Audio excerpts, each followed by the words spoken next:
Maraming salamat sa iyo, Lumang Silya. At itong crate na ilalagay ko yung mga gamit ko dyan para makapunta ako sa bawat lugar. Sa kusina, sa CR. Nakakakilos pa naman ang kamay ko. At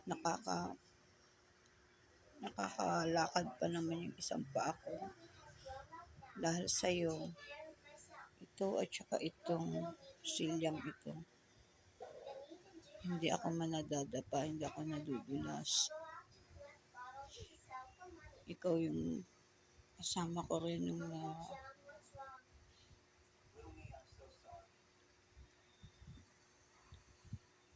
ka-aksidente din ako noon.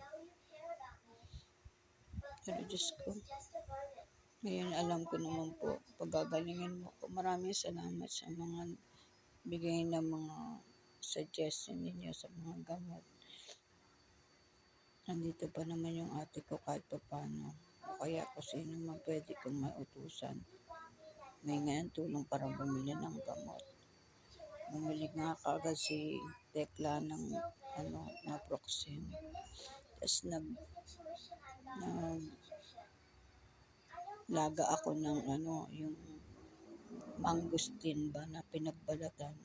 Pero yung loob nun, medyo malambot pa. Yun ang iinumin ko maghapon. Pag may luya na, titingnan ko kung may luya dyan. Tsaka turmeric. Nalagyan ko na.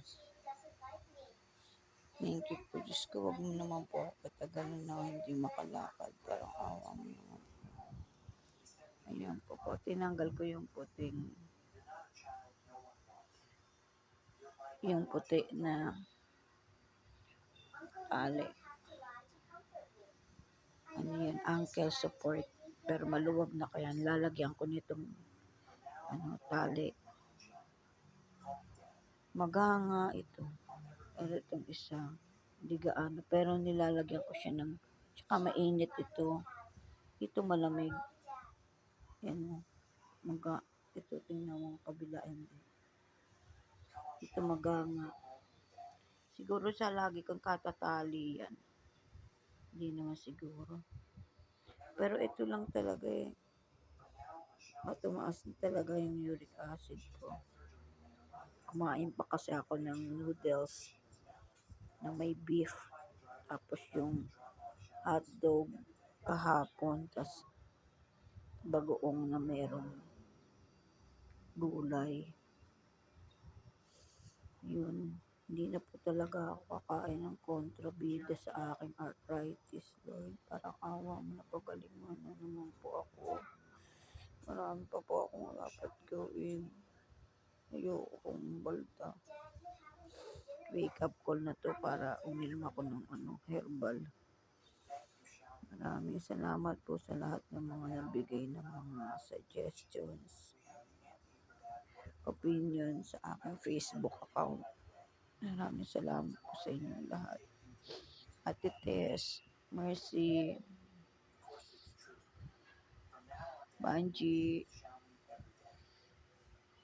Kayla, at sa lahat pa, Ernest, Rahel de Valenzuela, mapisan ko po yun. Sa iba pa, maraming salamat sa inyo. Sakit talaga.